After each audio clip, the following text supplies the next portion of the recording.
ਸਤਨਾਮ ਸ੍ਰੀ ਵਾਹਿਗੁਰੂ ਸਾਹਿਬ JIO. ਰਾਗ ਆਸਾ ਮਹੱਲਾ ਪਹਿਲਾ। ਪੱਟੀ ਲਿਖੀ ਇੱਕ ਓੰਕਾਰ ਸਤਿਗੁਰ ਪ੍ਰਸਾਦਿ। ਸਸੈ ਸੋਏ ਸ੍ਰਿਸ਼ਟ ਜਿਨ ਸਾਜੀ, ਸਭਨਾ ਸਾਹਿਬ ਏਕ ਭਇਆ।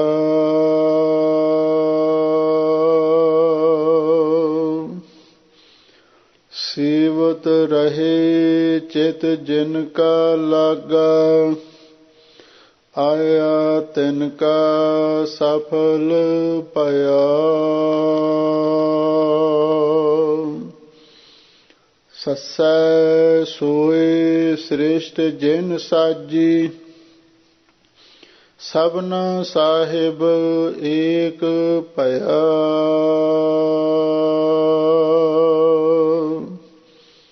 ਸੇਵਤ ਰਹੇ ਚਿਤ ਜਿਨ ਕਾ ਲਾਗਾ, ਆਇਆ ਤਿਨ ਕਾ ਸਫਲ ਭਇਆ। ਮਨ ਕਾਹੇ ਭੂਲੇ ਮੂੜ ਮਨਾ, ਜਬ ਲੇਖਾ ਦੇਵਹਿ ਬੀਰਾ ਤਉ ਪੜਿਆ ਰਹਾਉ। ਮਨ ਕਾਹੇ ਭੂਲੇ ਮੂੜ ਮਨਾ,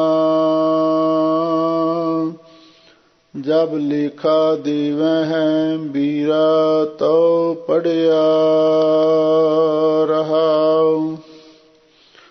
ਸਸੈ ਸੋਏ ਸ੍ਰਿਸ਼ਟ ਜਿਨ ਸਾਜੀ, ਸਭਨਾ ਸਾਹਿਬ ਏਕ ਭਇਆ।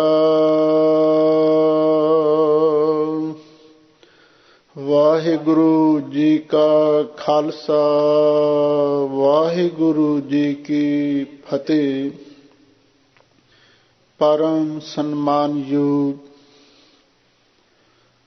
ਗੁਰੂ ਖਾਲਸਾ ਸਤ ਸੰਗਤ ਜੀਓ, ਸਤਿਗੁਰੂ ਨੇ ਅਪਾਰ ਬਖਸ਼ਿਸ਼ ਕੀਤੀ। ਸਾਡੇ ਕਲਯੁਗੀ ਜੀਵਾਂ ਦੇ ਉਧਾਰ ਵਾਸਤੇ ਨਿਰਗੁਣ ਤੇ ਸਰਗੁਣ ਥੀਆ ਉਸ ਨਿਰੰਕਾਰ ਨੇ ਪਾਵਨ ਗੁਰੂ ਅਵਤਾਰ ਧਾਰਨ ਕੀਤਾ। ਪਾਵਨ ਗੁਰੂ ਅਵਤਾਰ ਧਾਰਨ ਕਰਕੇ ਭੁੱਲਿਆਂ ਭਟਕਿਆਂ ਨੂੰ ਸਿੱਧੇ ਰਾਹ ਪਾਉਣ ਦੇ ਲਈ ਸਾਹਿਬ ਸ੍ਰੀ ਗੁਰੂ ਗ੍ਰੰਥ ਸਾਹਿਬ ਜੀ ਦੀ ਪਵਿੱਤਰ ਬਾਣੀ ਉਚਾਰਨ ਕੀਤੀ। ਭੂਲੇ ਮਾਰਗ ਜਿਨਹਿ ਬਤਾਇਆ, ਐਸਾ ਗੁਰ ਵਡਭਾਗੀ ਪਾਇਆ। ਧੰਨ ਗੁਰੂ ਨਾਨਕ ਦੇਵ ਮਹਾਰਾਜ ਸੱਚੇ ਪਾਤਸ਼ਾਹ। ਜੇ ਇਹ ਕਹਿ ਲਿਆ ਜਾਵੇ ਧੰਨ ਗੁਰੂ ਨਾਨਕ ਦੇਵ ਮਹਾਰਾਜ ਸੱਚੇ ਪਾਤਸ਼ਾਹ ਆਪ ਪਰਮੇਸ਼ਰ ਹਨ, ਇਹ ਕੋਈ ਆਤ ਕਥਨੀ ਨਹੀਂ, ਇਹ ਇੱਕ ਅਟਲ ਸਚਾਈ ਹੈ। ਕਿਉਂਕਿ ਧੁਰ ਕੀ ਬਾਣੀ ਦਾ ਇਹ ਅਟਲ ਫੈਸਲਾ ਹੈ। ਆਪ ਨਾਰਾਇਣ ਕਲਾ ਤਾਰ ਜਗ ਮੈਂ ਪਰਵਰਿਓ, ਨਿਰੰਕਾਰ ਆਕਾਰ ਜੋਤ ਜਗ ਮੰਡਲ ਕਰਿਓ। ਗੁਰ ਜੈਸਾ ਨਾਹੀ ਕੋ ਦੇਵ, ਜਿਸ ਮਸਤਕ ਭਾਗ ਸੋ ਲਾਗਾ ਸੇਵ। ਧੰਨ ਗੁਰੂ ਨਾਨਕ ਦੇਵ ਮਹਾਰਾਜ ਸੱਚੇ ਪਾਤਸ਼ਾਹ ਕਿਸ ਦਾ ਅਵਤਾਰ ਸਨ? ਤਾਂ ਗੁਰੂ ਅਰਜਨ ਦੇਵ ਮਹਾਰਾਜ ਨੇ ਇਹਦਾ ਜਵਾਬ ਦਿੱਤਾ ਹੈ। ਗੁਰੂ ਨਾਨਕ ਦੇਵ ਗੋਵਿੰਦ ਰੂਪ। ਧੰਨ ਗੁਰੂ ਨਾਨਕ ਦੇਵ ਮਹਾਰਾਜ ਸੱਚੇ ਪਾਤਸ਼ਾਹ ਉਸ ਗੋਬਿੰਦ ਦਾ ਹੀ ਸਰੂਪ ਸਨ, ਉਸ ਨਿਰਾਕਾਰ ਦਾ ਹੀ ਸਾਕਾਰ ਰੂਪ ਸਨ। ਧੰਨ ਗੁਰੂ ਨਾਨਕ ਦੇਵ ਮਹਾਰਾਜ ਸੱਚੇ ਪਾਤਸ਼ਾਹ ਨੇ ਛੋਟੀ ਉਮਰ ਦੇ ਵਿੱਚ ਸਭ ਤੋਂ ਪਹਿਲਾਂ ਗੋਪਾਲ ਪਾਂਧੇ ਨੂੰ ਉਪਦੇਸ਼ ਦਿੱਤਾ ਹੈ। 3 ਜਨਮ ਸਾਖੀਆਂ ਦੇ ਵਿੱਚ ਇਹ ਜ਼ਿਕਰ ਆਇਆ ਹੈ। ਸਭ ਤੋਂ ਪ੍ਰਾਚੀਨ ਜਨਮ ਸਾਖੀ ਭਾਈ ਬਾਲਾ ਜੀ ਦੀ ਮੰਨੀ ਗਈ ਹੈ ਔਰ ਉਹਨਾਂ ਨੇ ਵੀ ਇਸ ਘਟਨਾ ਦਾ ਜ਼ਿਕਰ ਕੀਤਾ ਹੈ। ਜਦੋਂ ਧੰਨ ਗੁਰੂ ਨਾਨਕ ਦੇਵ ਮਹਾਰਾਜ ਸੱਚੇ ਪਾਤਸ਼ਾਹ 7 ਸਾਲ ਦੇ ਹੋਏ, ਉਹਨਾਂ ਦੇ ਪਿਤਾ ਬਾਬਾ ਕਾਲੂ ਜੀ ਜੋ ਇੱਕ ਪੜ੍ਹੇ ਲਿਖੇ ਸੱਜਣ ਸਨ, ਉਹਨਾਂ ਨੂੰ ਲੋਕ ਮਹਿਤਾ ਜੀ ਕਹਿ ਕੇ ਬੁਲਾਉਂਦੇ ਸਨ। ਉਹ ਰਾਏ ਬੁਲਾਰ ਦੇ ਪਟਵਾਰੀ ਵੀ ਸਨ। ਉਹਦੀ ਸਾਰੀ ਜ਼ਮੀਨ ਦਾ ਹਿਸਾਬ ਕਿਤਾਬ ਇਹੀ ਕਰਿਆ ਕਰਦੇ ਸਨ। ਬਾਬਾ ਕਾਲੂ ਜੀ ਦੇ ਮਨ ਦੇ ਵਿੱਚ ਖਿਆਲ ਆਇਆ ਬਈ ਮੈਂ ਆਪਣੇ ਇਕਲੌਤੇ ਪੁੱਤਰ ਨੂੰ ਵੀ ਪੜ੍ਹਾਵਾਂ, ਔਰ ਉਸ ਨੇ ਧੰਨ ਗੁਰੂ ਨਾਨਕ ਦੇਵ ਮਹਾਰਾਜ ਨੂੰ ਨਾਲ ਲੈ ਕੇ ਪਾਠਸ਼ਾਲਾ ਵਿੱਚ ਚਲੇ ਗਏ ਔਰ ਉੱਥੇ ਇੱਕ ਗੋਪਾਲ ਨਾਮ ਦਾ ਪਾਧਾ ਬੱਚਿਆਂ ਨੂੰ ਵਿਦਿਆ ਪੜ੍ਹਾਉਂਦਾ ਸੀ। ਉਹਦੇ ਪਾਸ ਲੈ ਕੇ ਚਲੇ ਗਏ ਤੇ ਉਸ ਪਾਧੇ ਨੂੰ ਆਖਿਆ ਕਿ ਪਾਧਾ ਜੀ, ਤੁਸੀਂ ਮੇਰੇ ਪੁੱਤਰ ਨੂੰ ਪੜ੍ਹਾਓ, ਜਦੋਂ ਇਹ ਪੜ੍ਹ ਜਾਣਗੇ ਫਿਰ ਮੈਂ ਤੁਹਾਨੂੰ ਬਹੁਤ ਇਨਾਮ ਦੇਵਾਂਗਾ। ਹੁਣ ਪਾਧੇ ਨੂੰ ਇਸ ਗੱਲ ਦਾ ਲਾਲਚ ਵੀ ਸੀ ਕਿ ਬਾਬਾ ਕਾਲੂ ਜੀ ਦਾ ਰਾਏ ਬੁਲਾਰ ਦੇ ਨਾਲ ਕਾਫੀ ਅੱਛਾ ਸੰਬੰਧ ਹੈ ਔਰ ਉਹ ਰਾਏ ਭੋਏ ਕੀ ਤਲਵੰਡੀ ਦਾ ਚੌਧਰੀ ਹੈ, ਤੇ ਜੇ ਮੈਂ ਇਹਨਾਂ ਦੇ ਪੁੱਤਰ ਨੂੰ ਪੜ੍ਹਾਵਾਂਗਾ ਤਾਂ ਮੈਨੂੰ ਇਹਦਾ ਬਹੁਤ ਭਾਰੀ ਲਾਭ ਤੇ ਇਨਾਮ ਮਿਲ ਸਕਦਾ ਹੈ। ਉਸ ਨੇ ਧੰਨ ਗੁਰੂ ਨਾਨਕ ਦੇਵ ਮਹਾਰਾਜ ਸੱਚੇ ਪਾਤਸ਼ਾਹ ਨੂੰ ਫੱਟੀ ਲਿਖ ਕੇ ਦਿੱਤੀ ਤੇ ਕਹਿਣ ਲੱਗਾ, ਲਓ ਤੁਸੀਂ ਆਹ ਪੱਟੀ ਪੜ੍ਹੋ।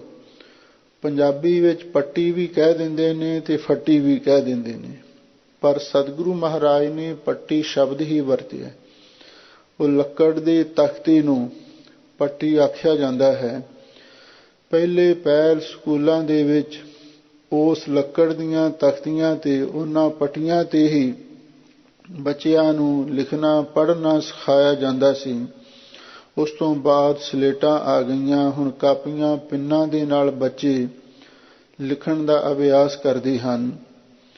ਮਿਹਰਵਾਨ ਵਾਲੀ ਜਨਮ ਸਾਖੀ ਵਿੱਚ ਲਿਖਿਆ ਹੋਇਆ ਹੈ ਕਿ ਪਾਧੇ ਨੇ ਪੱਟੀ ਦੇ ਉੱਤੇ ਸਿੱਧੰ ਆਇਆ ਇਹ ਲਫ਼ਜ਼ ਲਿਖੇ ਔਰ ਇਹ ਇੱਕ ਆਸ਼ੀਰਵਾਦ ਰੂਪ ਸ਼ਬਦ ਹੁੰਦੇ ਨੇ, ਜਿਸ ਦਾ ਮਤਲਬ ਹੁੰਦਾ ਹੈ ਬਈ ਤੁਹਾਨੂੰ ਇਸ ਕੰਮ ਦੇ ਵਿੱਚ ਸਫਲਤਾ ਮਿਲੇ। ਸਿੱਧੰ ਆਇਆ ਇਹ ਅੱਖਰ ਲਿਖੇ।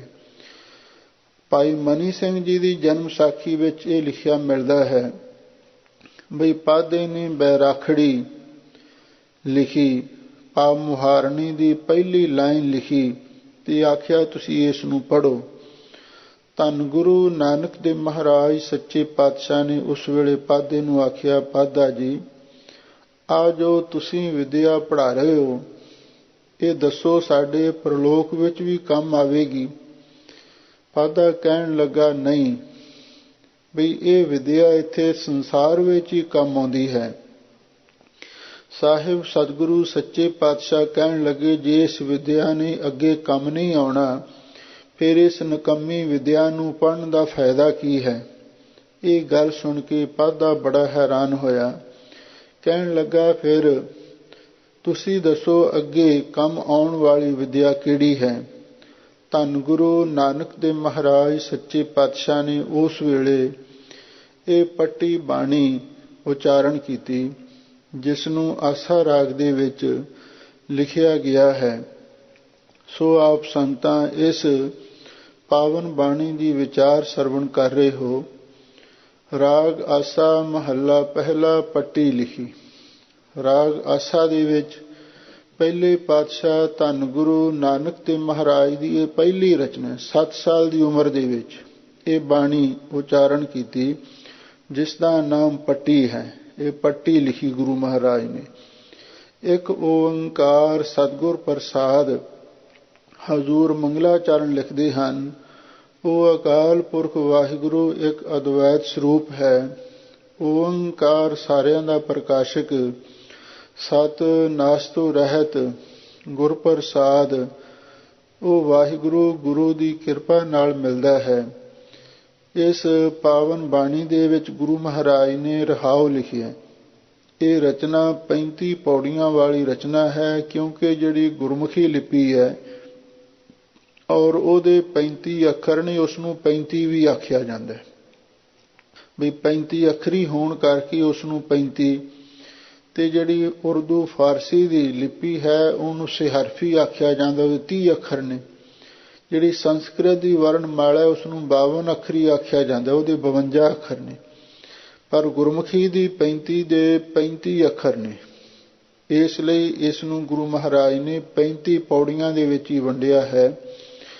ਰਹਾਉ ਦੀਆਂ ਪੰਕਤੀਆਂ ਵਿੱਚ ਸਾਹਿਬ ਸਤਿਗੁਰੂ ਸੱਚੇ ਪਾਤਸ਼ਾਹ ਉਸ ਪਾਧੇ ਨੂੰ ਉੱਤਮ ਬਖਤੇ ਦੁਆਰਾ ਮਨ ਨੂੰ ਸੰਬੋਧਨ ਕਰਕੇ ਉਪਦੇਸ਼ ਦਿੱਤਾ ਹੈ। ਮਨ ਕਾਹੇ ਭੂਲੇ ਮੂੜ ਮਨਾ। ਹਜ਼ੂਰ ਕਹਿੰਦੇ ਨੇ, ਐ ਮਨ ਪਿਆਰੇ ਪਾਧਾ ਜੀ, ਤੁਸੀਂ ਆਪਣੇ ਮਨ ਨੂੰ ਆਖੋ, ਮਨ ਕਾਹੇ ਭੂਲੇ ਮੂੜ ਮਨਾ। ਐ ਮਨਾ ਮੂਰਖ ਮਨਾ, ਤੂੰ ਕਾਹਦੇ ਲਈ ਭੁੱਲਿਆ ਭਟਕਿਆ ਇਧਰ ਉਧਰ ਫਿਰਦਾ ਹੈ। ਜਬ ਲੇਖਾ ਦੇਵਹਿ ਬੀਰਾ ਤਉ ਪੜਿਆ। ਹਜ਼ੂਰ ਪਾਧੇ ਨੂੰ ਕਹਿੰਦੇ ਨੇ, ਬੀਰਾ ਪੰਜਾਬੀ ਵਿੱਚ ਭਰਾ ਨੂੰ ਕਹਿੰਦੇ ਨੇ। ਹਜ਼ੂਰ ਕਹਿੰਦੇ, ਭਰਾਵਾ, ਜੇ ਤੂੰ ਇਹ ਵਿਦਿਆ ਪੜ੍ਹ ਕੇ ਪਰਮੇਸ਼ਰ ਦੀ ਦਰਗਾਹ ਦੇ ਵਿੱਚ ਵੀ ਲੇਖਾ ਦੇਣ ਵਿੱਚ ਸਫਲ ਹੋ ਜਾਵੇਂ, ਭਾਵ ਜਦੋਂ ਅੱਗੇ ਰੱਬ ਦੀ ਦਰਗਾਹ ਵਿੱਚ ਹਰ ਜੀਵ ਤੋਂ ਕਰਮਾਂ ਦਾ ਲੇਖਾ ਮੰਗਿਆ ਜਾਂਦਾ ਹੈ, ਜੇ ਤੂੰ ਉੱਥੇ ਵੀ ਲੇਖਾ ਦੇਣ ਦੇ ਵਿੱਚ ਸਫਲ ਹੋ ਜਾਵੇਂ, ਫੇਰ ਹੀ ਤੂੰ ਪੜ੍ਹਿਆ ਲਿਖਿਆ ਵਿਦਵਾਨ ਆਪਣੇ ਆਪ ਨੂੰ ਸਦਵਾ ਸਕਦਾ। ਜੇ ਤੇਰਾ ਇੱਥੇ ਦਾ ਲੇਖਾ ਪੜ੍ਹਿਆ ਅੱਗੇ ਦਰਗਾਹ ਵਿੱਚ ਕਿਸੇ ਕੰਮ ਨਾ ਆਇਆ, ਫਿਰ ਇਹ ਤੇਰਾ ਲੇਖਾ ਪੜ੍ਹਨ ਦਾ, ਵਿਦਿਆ ਪੜ੍ਹਨ ਦਾ ਕੀ ਫਾਇਦਾ ਹੋਇਆ।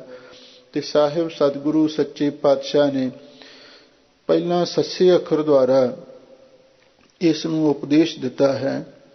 ਸੱਸਾ ਸੋਏ ਸ੍ਰਿਸ਼ਟ ਜਿਨ ਸਾਜੀ, ਸਭਨਾ ਸਾਹਿਬ ਏਕ ਭਇਆ।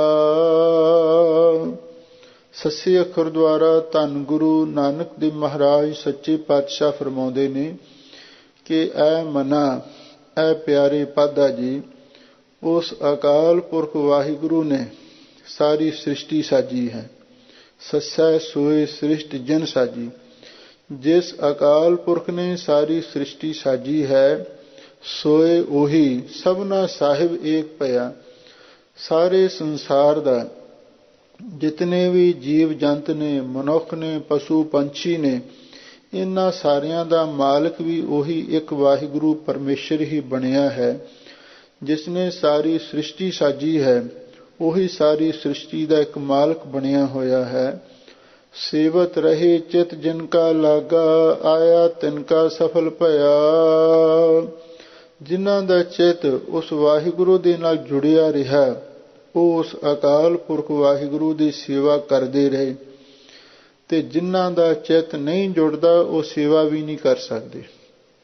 ਸੇਵਾ ਕੀ ਹੈ? ਧੁਰ ਕੀ ਸੇਵਾ ਰਾਮ ਰਵੀਜੈ। ਹਰ ਸੇਵਾ ਮੈਂ ਪਰਮ ਨਿਦਾਨ, ਹਰ ਸੇਵਾ ਮੁਖ ਅੰਮ੍ਰਿਤ ਨਾਮ। ਮੁਖੋਂ ਵਾਹਿਗੁਰੂ ਵਾਹਿਗੁਰੂ ਵਾਹਿਗੁਰੂ ਨਾਮ ਜਪਣਾ, ਤੇ ਇਸ ਨੂੰ ਸਾਹਿਬ ਸਤਿਗੁਰੂ ਸੱਚੇ ਪਾਤਸ਼ਾਹ ਪ੍ਰਭੂ ਦੀ ਸੇਵਾ ਆਖਦੇ ਨੇ। ਸਾਹਿਬ ਸਤਿਗੁਰੂ ਸੱਚੇ ਪਾਤਸ਼ਾਹ ਫਰਮਾਉਂਦੇ ਨੇ, ਸੇਵਤ ਰਹੇ ਚਿਤ ਜਿਨ ਕਾ ਲਾਗਾ, ਆਇਆ ਤਿਨ ਕਾ ਸਫਲ ਭਇਆ। ਜਿਨ੍ਹਾਂ ਦਾ ਚਿਤ ਵਾਹਿਗੁਰੂ ਦੇ ਨਾਲ ਜੁੜਿਆ ਹੋਇਆ ਸੀ, ਉਹ ਉਸ ਵਾਹਿਗੁਰੂ ਪਰਮੇਸ਼ਰ ਦੀ ਸੇਵਾ ਕਰਦੇ ਰਹੇ। ਆਇਆ ਤਿਨ ਕਾ ਸਫਲ ਭਇਆ, ਤੇ ਉਹਨਾਂ ਗੁਰਮੁਖਾਂ ਦਾ ਆਇਆ ਪਾਈ ਸੰਸਾਰ ਦੇ ਵਿੱਚ ਸਫਲ ਹੋਇਆ ਹੈ। ਮਨ ਕਾਹੇ ਭੂਲੇ ਮੂੜ ਮਨਾ, ਜਬ ਲੇਖਾ ਦੇਵਹਿ ਬੀਰਾ ਤਉ ਪੜਿਆ। ਰਹਾਉ। ਧੰਨ ਗੁਰੂ ਨਾਨਕ ਤੇ ਮਹਾਰਾਜ ਸੱਚੇ ਪਾਤਸ਼ਾਹ ਪਾਦੇ ਨੂੰ ਆਖਦੇ ਨੇ ਕਿ ਐ ਮਨ ਪਿਆਰੇ, ਤੂੰ ਆਪਣੇ ਮਨ ਨੂੰ ਸਮਝਾ। ਮੂਰਖ ਮਨਾ ਕਾਹੇ ਭੁੱਲੇ, ਤੂੰ ਕਿਉਂ ਭੁੱਲਿਆ ਭਟਕਿਆ ਫਿਰ ਰਿਹਾ ਹੈ। ਜਬ ਲੇਖਾ ਦੇਵਹਿ ਵੀਰਾ ਤਉ ਪੜ੍ਹਿਆ, ਤੂੰ ਕਹਿੰਦਾ ਮੈਂ ਪੜ੍ਹਿਆ ਹਾਂ, ਮੈਂ ਟੀਚਰ ਹਾਂ, ਮੈਂ ਪਾਧਾ ਹਾਂ, ਮੈਂ ਬੱਚਿਆਂ ਨੂੰ ਪੜ੍ਹਾਉਣਾ ਹਾਂ।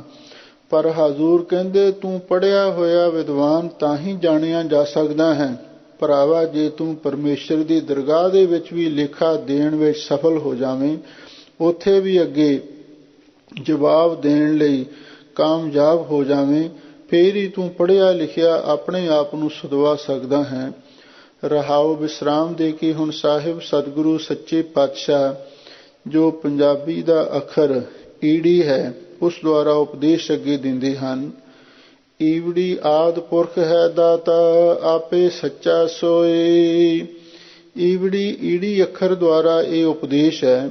ਆਦ ਪੁਰਖ ਹੈ ਦਾਤਾ, ਉਹ ਅਕਾਲ ਪੁਰਖ ਵਾਹਿਗੁਰੂ ਆਦਿ ਕਾਰਨ ਸਰੂਪ ਹੈ, ਪੁਰਖ ਵਿਆਪਕ ਸਰੂਪ ਹੈ। ਸਭ ਜੀਵਾਂ ਨੂੰ ਰਿਜ਼ਕ ਦੇਣ ਵਾਲਾ ਦਾਤਾ ਵੀ ਉਹ ਆਪ ਹੈ। ਆਪੇ ਸੱਚਾ ਸੋਈ, ਤੇ ਫਿਰ ਉਹ ਅਕਾਲ ਪੁਰਖ ਵਾਹਿਗੁਰੂ ਆਪ ਸੱਚਾ ਸਦਾ ਸਿਰ ਰਹਿਣ ਵਾਲਾ ਵੀ ਹੈ। ਕਿਉਂਕਿ ਦੁਨੀਆ ਦੇ ਵਿੱਚ ਹੋਰ ਕੋਈ ਵਸਤੂ ਹਮੇਸ਼ਾ ਰਹਿਣ ਵਾਲੀ ਨਹੀਂ, ਸਿਰਫ ਤਾਂ ਸਿਰਫ ਅਕਾਲ ਪੁਰਖ ਵਾਹਿਗੁਰੂ ਹੀ ਹਮੇਸ਼ਾ ਸਿਰ ਰਹਿਣ ਵਾਲਾ ਹੈ। ਉਸੇ ਅਕਾਲ ਪੁਰਖ ਵਾਹਿਗੁਰੂ ਦੇ ਸੰਬੰਧ ਵਿੱਚ ਮੂਲ ਮੰਤਰ ਵਿੱਚ ਲਿਖਿਆ ਹੈ, ਆਦਿ ਸੱਚ ਜੁਗਾਦ ਸੱਚ ਹੈ ਪੀ ਸੱਚ, ਨਾਨਕ ਹੋਸੀ ਪੀ ਸੱਚ। ਇਨ੍ਹਾਂ ਅੱਖਰਾਂ ਮਹਿ ਜੋ ਗੁਰਮੁਖ ਬੂਝੈ, ਤਿਸ ਸਿਰ ਲੇਖ ਨਾ ਹੋਏ। ਹਜ਼ੂਰ ਕਹਿੰਦੇ ਨੇ ਇਹਨਾਂ ਅੱਖਰਾਂ ਦੇ ਵਿੱਚ ਜੋ ਅਸਲੀ ਪਰਮਾਰਥ ਦਾ ਸਿਧਾਂਤ ਹੈ, ਜੋ ਗੁਰੂ ਦੁਆਰਾ ਸਮਝ ਲੈਂਦਾ ਹੈ, ਤੇ ਸਿਰ ਲੇਖ ਨਾ ਹੋਈ। ਫਿਰ ਉਹਦੇ ਸਿਰ ਉੱਤੇ ਭਾਈ ਕੋਈ ਲੇਖ ਨਹੀਂ ਪੈਂਦਾ, ਭਾਵ ਉਹਦੇ ਸਿਰ ਦੇ ਲੇਖ ਸਾਰੇ ਹੀ ਮਿਟ ਜਾਂਦੇ ਨੇ। ਜਿਹੜਾ ਇਹਨਾਂ ਗੁਰਮੁਖੀ ਅੱਖਰਾਂ ਦੁਆਰਾ ਪਰਮਾਰਥ ਦੀ ਸਿੱਖਿਆ ਨੂੰ ਸਮਝ ਲੈਂਦਾ ਹੈ, ਉਸ ਵਾਹਿਗੁਰੂ ਪਰਮੇਸ਼ਰ ਦੇ ਗਿਆਨ ਨੂੰ ਸਮਝ ਲੈਂਦਾ ਹੈ, ਫਿਰ ਉਹਦੇ ਸਿਰ ਤੇ ਪਾਈ ਕੋਈ ਲੇਖ ਨਹੀਂ ਰਹਿੰਦਾ, ਉਹਦੇ ਸਾਰੇ ਲੇਖ ਮਿਟ ਜਾਂਦੇ ਹਨ। ਊੜੈ ਉਪਮਾ ਤਾ ਕੀ ਕੀਜੈ, ਜਾ ਕਾ ਅੰਤ ਨ ਪਾਇਆ। ਹੁਣ ਊੜੇ ਅੱਖਰ ਦੁਆਰਾ, ਵੈਸੇ ਗੁਰਮੁਖੀ ਅੱਖਰ ਗੁਰਮੁਖੀ 35 ਦਾ ਪਹਿਲਾ ਅੱਖਰ ਊੜਾ ਹੈ, ਊੜੇ ਤੋਂ ਸ਼ੁਰੂ ਹੁੰਦੀ ਹੈ। ਪਰ ਧੰਨ ਗੁਰੂ ਨਾਨਕ ਦੇ ਮਹਾਰਾਜ ਨੇ ਪਹਿਲਾਂ ਸੱਸੇ ਤੋਂ, ਫਿਰ ਈੜੀ, ਫਿਰ ਊੜੇ ਨੂੰ ਲਿਆ ਹੈ ਤੀਸਰੇ ਨੰਬਰ ਤੇ। ਊੜਾ ਉਪਮਾ ਤਾਂ ਕੀ ਕੀਜੈ, ਹਜ਼ੂਰ ਊੜੇ ਅੱਖਰ ਦੁਆਰਾ ਉਪਦੇਸ਼ ਦਿੰਦੇ ਹਨ। ਗੁਰਮੁਖੋ, ਸਾਨੂੰ ਉਸ ਅਕਾਲ ਪੁਰਖ ਵਾਹਿਗੁਰੂ ਦੀ ਉਪਮਾ, ਉਹਦੀ ਵਡਿਆਈ, ਉਹਦੀ ਮਹਿਮਾ ਕਰਨੀ ਚਾਹੀਦੀ ਹੈ। ਜਾ ਕਾ ਅੰਤ ਨਾ ਪਾਇਆ, ਤੇ ਜਿਸ ਅਕਾਲ ਪੁਰਖ ਵਾਹਿਗੁਰੂ ਦਾ ਅੰਤ ਕਿਸੇ ਨੇ ਵੀ ਨਹੀਂ ਪਾਇਆ। ਅਵਤਾਰ ਨਾ ਜਾਣੈ ਅੰਤ, ਪਰਮੇਸ਼ਰ ਪਾਰ ਬ੍ਰਹਮ ਬੇਅੰਤ। ਬੜੇ ਬੜੇ ਅਵਤਾਰ ਵੀ ਉਹਦਾ ਅੰਤ ਨਹੀਂ ਪਾ ਸਕਦੇ। ਕਲਗੀਧਰ ਪਾਤਸ਼ਾਹ ਦੇ ਵੀ ਬਚਨ ਨੇ, ਬ੍ਰਹਮਾ ਵਿਸ਼ਨ ਅੰਤ ਨਹੀਂ ਪਾਇਓ, ਨੇਤ ਨੇਤ ਮੁਖ ਚਾਰ ਬਤਾਇਓ। ਬ੍ਰਹਮਾ ਵਿਸ਼ਨੂੰ ਸ਼ਿਵਜੀ ਵਰਗੇ ਦੇਵਤਿਆਂ ਨੇ ਵੀ ਉਸ ਵਾਹਿਗੁਰੂ ਪਰਮੇਸ਼ਰ ਦਾ ਅੰਤ ਨਹੀਂ ਪਾਇਆ, ਤੇ ਸਾਨੂੰ ਉਹਦੀ ਹੀ ਉਪਮਾ ਕਰਨੀ ਚਾਹੀਦੀ ਹੈ। ਸੇਵਾ ਕਰਹਿ ਸੇਈ ਫਲ ਪਾਵਹਿ, ਜਿਨੀ ਸੱਚ ਕਮਾਇਆ। ਹਜ਼ੂਰ ਕਹਿੰਦੇ ਜਿਹੜੇ ਗੁਰਸਿੱਖ ਮਾਈ ਭਾਈ ਉਸ ਵਾਹਿਗੁਰੂ ਦੀ ਸੇਵਾ ਕਰਦੇ ਨੇ, ਸੇਵਾ ਕੀ ਹੈ? ਜਿਨੀ ਸੱਚ ਕਮਾਇਆ, ਜਿਨ੍ਹਾਂ ਨੇ ਸੱਚੇ ਨਾਮ ਨੂੰ ਕਮਾਇਆ, ਜਿਨ੍ਹਾਂ ਨੇ ਸੱਚੇ ਨਾਮ ਨੂੰ ਜਪਿਆ, ਜਿਨ੍ਹਾਂ ਨੇ ਸੱਚੇ ਨਾਮ ਦਾ ਸਿਮਰਨ ਕੀਤਾ ਹੈ। ਸੇਈ ਫਲ ਪਾਵੈ, ਉਹੀ ਉਸ ਪਰਮਾਤਮਾ ਤੋਂ ਫਲ ਪ੍ਰਾਪਤ ਕਰਦੇ ਨੇ। ਉਹ ਫਲ ਕੀ ਹੈ? ਆਤਮਕ ਆਨੰਦ ਦਾ। ਉਹ ਫਲ ਕੀ ਹੈ? ਬ੍ਰਹਮ ਗਿਆਨ ਦਾ। ਉਹ ਫਲ ਕੀ ਹੈ? ਮੁਕਤੀ ਦਾ। ਔਰ ਉਹ ਮਹਾਂਪੁਰਖ ਜੋ ਵਾਹਿਗੁਰੂ ਦੀ ਸੇਵਾ ਕਰਦੇ ਨੇ, ਜਿਨ੍ਹਾਂ ਨੇ ਸੱਚੇ ਨਾਮ ਨੂੰ ਕਮਾਇਆ, ਭਾਵ ਸਿਮਰਿਆ ਹੈ, ਉਹੀ ਇਹ ਫਲ ਪ੍ਰਾਪਤ ਕਰਦੇ ਹਨ। ਨੰਗਾ ਗਿਆਨ ਬੂਝੈ ਜੇ ਕੋਈ, ਪੜ੍ਹਿਆ ਪੰਡਤ ਸੋਈ। ਲਓ ਹੁਣ ਨੰਗੇ ਅੱਖਰ ਦੁਆਰਾ ਧੰਨ ਗੁਰੂ ਨਾਨਕ ਦੇ ਮਹਾਰਾਜ ਸੱਚੇ ਪਾਤਸ਼ਾਹ ਉਪਦੇਸ਼ ਦਿੰਦੇ ਹਨ। ਨੰਗਾ ਗਿਆਨ ਬੂਝੈ ਜੇ ਕੋਈ, ਬਈ ਜਿਹੜਾ ਅਸਲੀ ਉਸ ਆਤਮਾ ਤੇ ਪ੍ਰਮਾਤਮਾ ਦੇ ਗਿਆਨ ਨੂੰ ਸਮਝ ਲਵੇ। ਪੜ੍ਹਿਆ ਪੰਡਤ ਸੋਏ, ਉਹੀ ਆਪਣੇ ਆਪ ਨੂੰ ਪੜ੍ਹਿਆ ਲਿਖਿਆ ਪੰਡਤ ਵਿਦਵਾਨ ਸਦਵਾ ਸਕਦਾ ਹੈ। ਭਾਵ ਕੇਵਲ ਸੰਸਾਰੀ ਵਿਦਿਆ ਪੜ੍ਹਨ ਵਾਲਾ ਪੰਡਤ ਨਹੀਂ, ਸੋ ਪੰਡਤ ਜੋ ਤਿਹਾਂ ਗੁਣਾ ਕੀ ਪੰਡ ਉਤਰ ਹੈ। ਅਸਲੀ ਪੰਡਤ ਉਹ ਹੈ ਵੀ ਜਿਹੜਾ ਅਸਲੀ ਆਤਮਾ ਦੇ ਗਿਆਨ ਤੇ ਪ੍ਰਮਾਤਮਾ ਦੇ ਗਿਆਨ ਨੂੰ ਵੀ ਸਮਝ ਲਵੇ। ਸਰਬ ਜੀਆਂ ਮਹਿ ਏਕੋ ਜਾਣੈ, ਤਾਂ ਹਉਮੈ ਕਹੈ ਨਾ ਕੋਈ। ਹਜ਼ੂਰ ਕਹਿੰਦੇ ਸਾਰੇ ਜੀਵਾਂ ਦੇ ਵਿੱਚ ਇੱਕ ਪ੍ਰਮਾਤਮਾ ਵਸ ਰਿਹਾ ਹੈ। ਘਟ ਘਟ ਮੈਂ ਹਰਜੂ ਬਸੈ, ਸੰਤਨ ਕਹਿਓ ਪੁਕਾਰ। ਤੇ ਜਿਹੜਾ ਸਾਰੇ ਘਟਾਂ ਘਟਾਂ ਦੇ ਵਿੱਚ ਇੱਕ ਪ੍ਰਮਾਤਮਾ ਨੂੰ ਵਸਦਾ ਜਾਣਦਾ ਹੈ, ਤਾਂ ਹਉਮੈ ਕਹੈ ਨਾ ਕੋਈ। ਫਿਰ ਉਹ ਆਪਣੇ ਮੁਖ ਤੋਂ ਕੋਈ ਵੀ ਹਉਮੈ ਦਾ ਬਚਨ ਨਹੀਂ ਆਖ ਸਕਦਾ। ਜਿਹੜਾ ਇਸ ਗੱਲ ਨੂੰ ਜਾਣ ਲਵੇ ਵੀ ਸਾਰਿਆਂ ਵਿੱਚ ਰੱਬ ਵਸਦਾ ਹੈ, ਫਿਰ ਉਹਦੇ ਮੁਖ ਤੋਂ ਕਦੇ ਹਉਮੈ ਹੰਕਾਰ ਦਾ ਬਚਨ ਨਹੀਂ ਨਿਕਲ ਸਕਦਾ।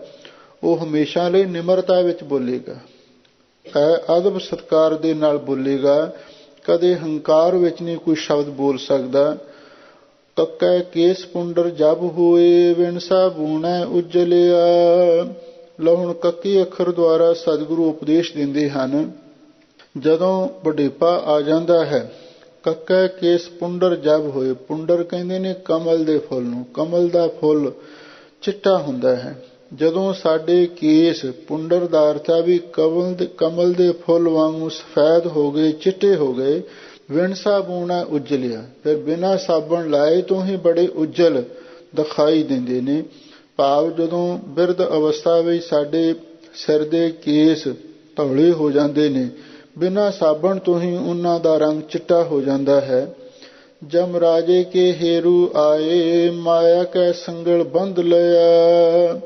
ਲਓ ਹਜ਼ੂਰ ਕਹਿੰਦੇ ਨੇ ਜਿਹੜੇ ਸਾਡੇ ਧੌਲੇ ਆਉਂਦੇ ਨੇ, ਜਮ ਰਾਜੇ ਕੇ ਹੇਰੂ ਆਏ, ਇਹ ਮਾਨੋ ਜਮ ਰਾਜੇ ਦੇ ਹੇਰੂ ਦਾ ਅਰਥ ਹੈ ਵੀ ਉਹਦੇ ਜਮਦੂਤ ਆ ਗਏ। ਇਹ ਜਮ ਰਾਜ ਦੇ ਸਮਝ ਲਓ ਦੂਤ ਆ ਗਏ। ਹੇਰੂ ਕਹਿੰਦੇ ਨੇ ਵੀ ਵੇਖਣ ਵਾਲੇ, ਨੀਝ ਨਾਲ ਵੇਖਣ ਵਾਲੇ, ਕਿਸੇ ਦੀ ਪੜਤਾਲ ਕਰਨ ਵਾਲੇ। ਤੇ ਜਾਂ ਹੇਰੂ ਦਾ ਅਰਥ ਵੀ ਜਿਹੜੇ ਤਾੜਨ ਵਾਲੇ, ਤਾੜ ਲਾ ਕੇ ਵੇਖਦੇ ਨੇ। ਇਹ ਜਮ ਰਾਜੇ ਦੇ, ਧਰਮਰਾਜ ਦੇ ਮਾਨੋ ਇਹ ਜਮਦੂਤ ਆ ਗਏ ਹਨ। ਮਾਇਆ ਕੈ ਸੰਗਲ ਬੰਧ ਲਿਆ।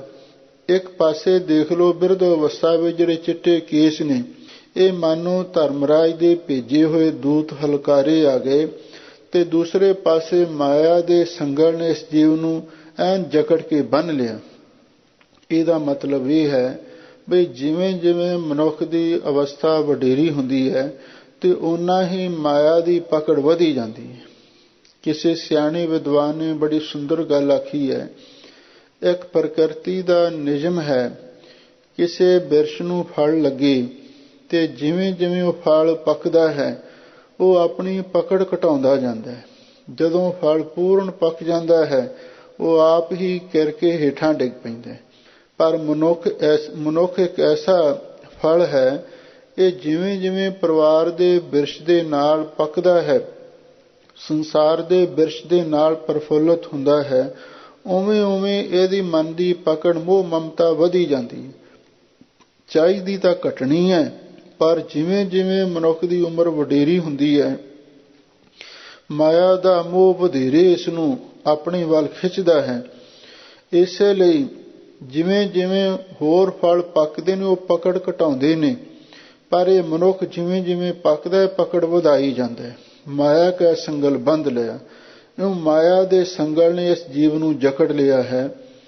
ਖਖੈ ਖੁੰਦਕਾਰ ਸਾਹ ਆਲਮ, ਕਰ ਖਰੀਦ ਜਿਨ ਖਰਚ ਦਿਆ। ਹਜ਼ੂਰ ਫਰਮਾਉਂਦੇ ਨੇ, ਖੱਖੀ ਅੱਖਰ ਦੁਆਰਾ ਉਪਦੇਸ਼ ਹੈ। ਖੁੰਦਕਾਰ ਕਹਿੰਦੇ ਨੇ ਜਿਹੜਾ 7 ਵਲੈਤਾਂ ਦਾ ਬਾਦਸ਼ਾਹ ਹੋਵੇ, ਭਾਵ ਸਾਰੀ ਦੁਨੀਆ ਦਾ ਮਾਲਕ, ਉਸਨੂੰ ਖੁੰਦਕਾਰ ਕਹਿੰਦੇ ਨੇ। ਉਹ ਅਕਾਲ ਪੁਰਖ ਵਾਹਿਗੁਰੂ ਖੁੰਦਕਾਰ 7 ਵਲੈਤਾਂ ਦਾ ਬਾਦਸ਼ਾਹ ਹੈ, ਭਾਵ ਸਾਰੀ ਦੁਨੀਆ ਦਾ ਇੱਕੋ ਇੱਕ ਮਾਲਕ ਹੈ। ਸ਼ਾਹ ਆਲਮ ਸਾਰੇ ਸੰਸਾਰ ਦਾ ਵੀ ਉਹ ਮਾਲਕ ਹੈ। ਕਰ ਖਰੀਦ ਜਨ ਖਰਚ ਦਿਆ, ਜਿਸ ਵਾਹਿਗੁਰੂ ਪਰਮੇਸ਼ਰ ਨੇ ਹਰ ਚੀਜ਼ ਖਰੀਦ ਕੇ ਆਪਣੇ ਵਸ ਕੀਤੀ ਹੋਈ ਹੈ। ਤੇ ਜਿਤਨੇ ਵੀ ਜੀਵ ਜੰਤ ਨੇ, ਜਿੰਨੇ ਵੀ ਮਨੁੱਖ ਨੇ, ਇਹਨਾਂ ਸਾਰਿਆਂ ਨੂੰ ਜਿਸ ਵਾਹਿਗੁਰੂ ਪਰਮੇਸ਼ਰ ਨੇ ਫਿਰ ਖਰਚ ਦਿੱਤਾ ਹੋਇਆ। ਉਹ ਖਰਚ ਕੀ ਹੈ? ਆ ਜੋ ਜੀਵਨ ਹੈ, ਸਵਾਸ ਨੇ, ਇਹ ਮਾਨੋ ਉਸ ਵਾਹਿਗੁਰੂ ਪਰਮੇਸ਼ਰ ਨੇ ਸਾਰੇ ਜੀਵਾਂ ਨੂੰ ਪੂੰਜੀ ਦਿੱਤੀ ਹੈ। ਤੇ ਨਾਲ ਇਹ ਵੀ ਆਖਿਆ ਬਈ ਤੁਸੀਂ ਇਹ ਸਵਾਸਾਂ ਦੀ ਪੂੰਜੀ ਨਾਲ ਕੋਈ ਚੰਗਾ ਸੌਦਾ ਖਰੀਦ ਕੇ ਆਉਣਾ। ਅਮੁੱਲ ਗੁਣ ਅਮੁੱਲ ਵਪਾਰ, ਅਮੁੱਲ ਵਪਾਰੀਏ ਅਮੁੱਲ ਭੰਡਾਰ। ਸਤਿਗੁਰੂ ਦੇ ਬਚਨ ਹਨ, ਵਣਜ ਕਰੋ ਵਣਜਾਰਿਓ ਵਖਰ ਲਿਓ ਸੰਭਾਲ, ਤੈਸੀ ਵਸਤ ਵਿਸਾਹੀਐ ਜੈਸੀ ਨਿਵਹਿ ਨਾਲ, ਅੱਗਾ ਸਾਹੁ ਸੁਜਾਨ ਹੈ ਲੈਸੀ ਵਸਤ ਸੰਭਾਲ। ਉਸ ਅਕਾਲ ਪੁਰਖ ਵਾਹਿਗੁਰੂ ਪਰਮੇਸ਼ਰ ਨੇ ਉਹ ਸਾਰੀ ਦੁਨੀਆ ਦਾ ਪਾਤਸ਼ਾਹ ਹੈ, ਸੱਤਾਂ ਵਲੈਤਾਂ ਦਾ ਬਾਦਸ਼ਾਹ ਹੈ। ਉਸਨੇ ਸਾਰੀ ਧਰਤੀ ਨੂੰ, ਸਾਰੇ ਸੰਸਾਰ ਨੂੰ ਖਰੀਦ ਕੇ ਤੇ ਫਿਰ ਸਾਰੇ ਜੀਵਾਂ ਨੂੰ ਉਸ ਵਾਹਿਗੁਰੂ ਪਰਮੇਸ਼ਰ ਨੇ ਆਪਣੇ ਵੱਲੋਂ ਖਰਚ ਦਿੱਤਾ ਹੈ, ਪੂੰਜੀ ਦਿੱਤੀ ਹੈ। ਲੋ ਭਾਈ, ਆਹ ਤੁਹਾਨੂੰ ਜੀਵਨ ਦੇ ਨਿਰਵਾਹ ਲਈ ਜੀਵਨ ਦਿੱਤਾ ਹੈ, ਸਵਾਸ ਦਿੱਤੇ ਨੇ, ਤੁਸੀਂ ਇਹਨਾਂ ਨੂੰ ਸਫਲ ਕਰਨਾ ਹੈ। ਬੰਧਨ ਜਾ ਕੇ ਸਭ ਜਗ ਬੰਧਿਆ, ਅਵਰੀ ਕਾ ਨਹੀਂ ਹੁਕਮ ਪਿਆ। ਹਜ਼ੂਰ ਕਹਿੰਦੇ ਨੇ ਬੰਧਨ ਜਾ ਕੇ ਸਭ ਜਗ ਬੰਧਿਆ। ਜਿਸ ਅਕਾਲ ਪੁਰਖ ਵਾਹਿਗੁਰੂ ਦੇ ਬੰਧਨ ਦਾ ਅਰਥ ਹੈ ਕਾਇਦੇ ਕਾਨੂੰਨ ਦੇ ਵਿੱਚ। ਜੋ ਉਸ ਅਕਾਲ ਪੁਰਖ ਵਾਹਿਗੁਰੂ ਨੇ ਕੁਦਰਤ ਦੇ ਕਾਇਦੇ ਬਣਾਏ ਨੇ, ਕੋਈ ਸੰਵਿਧਾਨ ਬਣਾਇਆ ਹੈ, ਉਹਦੇ ਵਿੱਚ ਸਾਰਾ ਸੰਸਾਰ ਹੀ ਬੰਨਿਆ ਹੋਇਆ। ਸ੍ਰੀ ਆਸਾ ਜੀ ਦੀ ਵਾਰ ਦੇ ਵਿੱਚ ਧੰਨ ਗੁਰੂ ਨਾਨਕ ਤੇ ਮਹਾਰਾਜ ਸੱਚੇ ਪਾਤਸ਼ਾਹ ਨੇ ਉਸ ਰੱਬੀ ਨਿਜ਼ਾਮ ਨੂੰ ਇੱਕ ਭੈ ਦਾ ਨਾਮ ਦਿੱਤਾ ਹੈ। ਪੈ ਵਿੱਚ ਪਵਨ ਵਹਿ ਸਦ ਵਾਓ, ਪੈ ਵਿੱਚ ਚੱਲਾਂ ਲਖ ਦਰਿਆਓ, ਪੈ ਵਿੱਚ ਅਗਨ ਕੱਢੈ ਵੇਗਾਰ, ਪੈ ਵਿੱਚ ਧਰਤੀ ਦੱਬੀ ਭਾਰ। ਹਵਾ ਵੀ ਵਾਹਿਗੁਰੂ ਦੇ ਪੈ ਦੇ ਵਿੱਚ ਚੱਲ ਰਹੀ ਹੈ, ਦਰਿਆ ਵੀ, ਸਮੁੰਦਰ ਵੀ ਉਹਦੇ ਪੈ ਵਿੱਚ ਚੱਲ ਰਹੇ ਨੇ। ਇੱਥੋਂ ਤੱਕ ਸੂਰਜ ਚੰਦਰਮਾ ਹਰ ਚੀਜ਼ ਉਹਦੇ ਪੈ ਦੇ ਵਿੱਚ ਚੱਲ ਰਹੀ ਹੈ। ਬੰਧਨ ਜਾ ਕੇ ਸਭ ਜਗ ਬੰਧਿਆ। ਜਿਸ ਵਾਹਿਗੁਰੂ ਦੇ ਕਾਇਦੇ ਕਾਨੂੰਨ ਦੇ ਵਿੱਚ ਸਾਰਾ ਸੰਸਾਰ ਬੰਨਿਆ ਹੋਇਆ ਹੈ। ਹੁਕਮ ਹੈ ਅੰਦਰ ਸਭ ਕੋ, ਬਾਹਰ ਹੁਕਮ ਨਾ ਕੋਏ, ਨਾਨਕ ਹੁਕਮ ਹੈ ਜੇ ਬੁਝੈ ਤਾਂ ਹਉਮੈ ਕਹਿ ਨਾ ਕੋਈ। ਇਹ ਕਿਸੇ ਕਵੀ ਨੇ ਵੀ ਬਹੁਤ ਖੂਬ ਲਿਖਿਆ ਹੈ, ਬਿਨਾ ਹੁਕਮ ਨਾ ਝੂਲੇ ਪਾਤਾ, ਸੋ ਹੋਵੇ ਜੋ ਕਰੇ ਵਿਦਾਤਾ। ਜਿਸ ਵਾਹਿਗੁਰੂ ਨੇ ਆਪਣੇ ਸੰਵਿਧਾਨ ਵਿੱਚ, ਆਪਣੇ ਕੁਦਰਤ ਦੇ ਕਾਨੂੰਨ ਵਿੱਚ ਸਾਰੇ ਸੰਸਾਰ ਨੂੰ ਬੰਨਿਆ ਹੋਇਆ ਹੈ, ਅਵਰੀ ਕਾ ਨਹੀਂ ਹੁਕਮ ਪਿਆ। ਹਜ਼ੂਰ ਕਹਿੰਦੇ ਨੇ ਵੀ ਕਿਸੇ ਹੋਰ ਦਾ ਹੁਕਮ ਨਹੀਂ ਵੀ ਇਸ ਸੰਸਾਰ ਤੇ ਚੱਲ ਸਕਦਾ, ਕੇਵਲ ਵਾਹਿਗੁਰੂ ਪਰਮੇਸ਼ਰ ਦਾ ਹੀ ਕਾਇਦਾ ਕਾਨੂੰਨ ਸਾਰੇ ਸੰਸਾਰ ਦੇ ਵਿੱਚ ਚੱਲ ਰਿਹਾ ਹੈ। ਗੱਗੇ ਗੋਏ ਗਾਏ ਜਨ ਛੋਡੀ, ਗੱਲੀ ਗੋਬਿੰਦ ਗਰਭ ਪਿਆ। ਗੱਗੇ ਅੱਖਰ ਦੁਆਰਾ ਸਤਿਗੁਰੂ ਅੱਗੇ ਉਪਦੇਸ਼ ਦਿੰਦੇ ਹਨ। ਗੱਗੇ ਗੋਏ ਗਾਏ ਜਨ ਛੋਡੀ, ਗੋ ਫਾਰਸੀ ਵਿੱਚ ਬੋਲਣ ਨੂੰ ਕਹਿੰਦੇ ਨੇ। ਗੋਏ ਦਾ ਅਰਥ ਹੋ ਗਿਆ ਬਾਣੀ। ਗੱਗੇ ਅੱਖਰ ਦੁਆਰਾ ਇਹ ਉਪਦੇਸ਼ ਹੈ, ਜਿਸ ਮਨੁੱਖ ਨੇ, ਗੋਏ ਦਾ ਅਰਥ ਹੈ ਸਤਿਗੁਰੂ ਦੀ ਬਾਣੀ, ਗਾ ਕੇ ਛੱਡ ਦਿੱਤੀ ਹੈ, ਭਾਵ ਅਮਲ ਨਹੀਂ ਕੀਤਾ, ਗੁਰੂ ਦੀ ਬਾਣੀ ਗਾ ਕੇ ਛੱਡ ਦਿੱਤੀ ਹੈ। ਗੱਲੀ ਗੋਬਿੰਦ ਗਰੋ ਪਿਆ, ਤੇ ਗੋਬਿੰਦ ਦੀਆਂ ਰੱਬ ਦੀਆਂ ਗੱਲਾਂ ਕਰ ਕਰਕੇ ਤੇ ਬੜਾ ਹੰਕਾਰੀ ਹੋ ਗਿਆ ਬਈ ਮੇਰੇ ਵਰਗਾ ਕੋਈ ਹੋਰ ਦੁਨੀਆ ਵਿੱਚ ਵਿਦਵਾਨ ਹੀ ਨਹੀਂ, ਮੇਰੇ ਵਰਗਾ ਹੋਰ ਕੋਈ ਗਿਆਨਵਾਨ ਹੀ ਨਹੀਂ, ਮੈਂ ਤੇ ਬ੍ਰਹਮ ਗਿਆਨੀ ਹਾਂ। ਇਹੋ ਜਿਹੇ ਵੀ ਲੋਕ ਨੇ ਜਿਹੜੇ ਰੱਬ ਦੀਆਂ ਗੱਲਾਂ ਕਰਕੇ ਹੀ ਹੰਕਾਰੀ ਹੋਏ ਫਿਰਦੇ ਨੇ। ਅਥਵਾ ਦੂਜਾ ਕੁਛ ਵਿਦਵਾਨਾਂ ਨੇ ਅਰਥ ਇਉਂ ਵੀ ਕੀਤਾ ਹੈ, ਗੱਗੇ ਗੋਏ ਗਾਏ ਜਨ ਛੋਡੀ। ਕਹਿੰਦੇ ਨੇ ਗੱਗੇ ਅੱਖਰ ਦੁਆਰਾ ਇਹ ਉਪਦੇਸ਼ ਹੈ ਵੀ ਉਸ ਵਾਹਿਗੁਰੂ ਪਰਮੇਸ਼ਰ ਨੇ, ਗੋਏ ਦਾ ਅਰਥ ਹੈ ਸ੍ਰਿਸ਼ਟੀ ਜਾਂ ਧਰਤੀ, ਵੀ ਉਸ ਵਾਹਿਗੁਰੂ ਪਰਮੇਸ਼ਰ ਨੇ ਗੱਗਾ ਗੋਏ ਗਾਏ ਜਨ ਛੋਡੀ। ਉਸ ਵਾਹਿਗੁਰੂ ਪਰਮੇਸ਼ਰ ਨੇ ਵੀ ਇਹ ਜਿਹੜੀ ਮਿੱਟੀ ਹੈ ਇਸ ਨੂੰ ਗੋ ਗਾ ਕੇ, ਭਾਵ ਗੁੰਨ ਕੇ, ਇਹ ਸਾਰੀ ਸ੍ਰਿਸ਼ਟੀ ਪੈਦਾ ਕੀਤੀ ਹੋਈ ਹੈ। ਜਿਸ ਅਕਾਲ ਪੁਰਖ ਵਾਹਿਗੁਰੂ ਪਰਮੇਸ਼ਰ ਨੇ ਵੀ ਉਹ ਆਪ ਹੀ ਮਿੱਟੀ ਤਿਆਰ ਕਰਕੇ ਪੰਜ ਤੱਤਾਂ ਦੀ ਮਿੱਟੀ ਤੋਂ ਸਾਰੀ ਸ੍ਰਿਸ਼ਟੀ ਪੈਦਾ ਕਰ ਦਿੱਤੀ ਹੈ। ਗੱਲੀ ਗੋਬਿੰਦ ਗਰੋ ਭਇਆ। ਹਜ਼ੂਰ ਕਹਿੰਦੇ ਨੇ ਇਹ ਮਨੁੱਖ ਬੜੇ ਹੰਕਾਰ ਦੇ ਵਿੱਚ ਤੇ ਗੱਲਾਂ ਦੇ ਨਾਲ ਗੋਬਿੰਦ ਰੱਬ ਬਣਿਆ ਬੈਠਾ। ਜਿਵੇਂ ਆਪਾਂ ਆਮ ਹੀ ਕਈ ਵਾਰੀ ਮੁਹਾਵਰਾ ਵਰਤ ਲੈਂਦੇ ਹਾਂ, ਜਿਹੜਾ ਬੰਦਾ ਬਹੁਤਾ ਹੰਕਾਰੀ ਹੋਵੇ ਨਾ, ਕਹਿੰਦੇ ਲੈ ਇਹ ਹੁਣ ਰੱਬ ਬਣਿਆ ਬੈਠਾ। ਇਸੇ ਤਰ੍ਹਾਂ ਸਤਿਗੁਰੂ ਕਹਿੰਦੇ ਨੇ ਵੀ ਜਿਸ ਵਾਹਿਗੁਰੂ ਨੇ ਸਾਰੀ ਸ੍ਰਿਸ਼ਟੀ ਪੈਦਾ ਕੀਤੀ ਹੈ ਤੇ ਉਸ ਨੂੰ ਇਹ ਭੁੱਲ ਗਿਆ ਤੇ ਗੱਲਾਂ ਦੇ ਨਾਲ ਹੀ ਹੰਕਾਰ ਕਰਕੇ ਰੱਬ ਬਣਿਆ ਬੈਠਾ ਹੈ। ਕੜ ਪਾਂਡੇ ਜਿਨ ਆਵੀ ਸਾਜੀ, ਚਾੜਨ ਵਾਹੈ ਤਈ ਕੀਆ। ਜਿਸ ਅਕਾਲ ਪੁਰਖ ਵਾਹਿਗੁਰੂ ਨੇ ਸਾਰੇ ਭਾਂਡੇ ਕੱਢ ਕੇ, ਭਾਂਡੇ ਤੋਂ ਮੁਰਾਦ ਹੈ ਸਰੀਰ ਦੀ, ਅੱਜ ਜਿੰਨੇ ਮਨੁੱਖ ਨੇ, ਜੀਵ ਨੇ, ਪਸ਼ੂ ਪੰਛੀ ਨੇ, ਸਾਰਿਆਂ ਦੇ ਸਰੀਰ ਵਾਹਿਗੁਰੂ ਨੇ ਘੜੇ ਨੇ। ਕੜ ਪਾਂਡੇ ਜਿਨ ਆਵੀ ਸਾਜੀ, ਜਿਸ ਵਾਹਿਗੁਰੂ ਨੇ ਸਰੀਰ ਰੂਪੀ ਭਾਂਡੇ ਘੜ ਕੇ ਤੇ ਆਵੀ ਸਾਜੀ, ਵੀ ਅੱਗੇ ਆਵੀ ਵੀ ਤਿਆਰ ਕੀਤੀ ਹੈ। ਉਹ ਆਵੀ ਕੀ ਹੈ? ਉਹ ਹੈ ਮਾਤਾ ਦਾ ਗਰਭ, ਜਿੱਥੇ ਜਾ ਕੇ ਜੀਵ ਅੱਗੇ ਪੱਕਦੇ ਨੇ। ਜਿਸ ਵਾਹਿਗੁਰੂ ਪਰਮੇਸ਼ਰ ਨੇ ਜੀਵ ਰੂਪ ਸਰੀਰ ਰੂਪ ਭਾਂਡੇ ਘੜੇ ਨੇ, ਉਸੇ ਨੇ ਆਵੀ ਵੀ ਬਣਾਈ ਹੈ। ਜਾਂ ਆਵੀ, ਕੁਛ ਵਿਦਵਾਨਾਂ ਨੇ ਆਵੀ ਦਾ ਅਰਥ ਵੀ ਨਰਕ ਵੀ ਕੀਤਾ, ਵੀ ਜਿਸ ਵਾਹਿਗੁਰੂ ਨੇ ਸਾਰੇ ਸਰੀਰ ਰੂਪੀ ਭਾਂਡੇ ਬਣਾਏ ਨੇ, ਉਸ ਨੇ ਉਹ ਨਰਕ ਦੀ ਆਵੀ ਵੀ ਬਣਾਈ ਹੋਈ ਹੈ।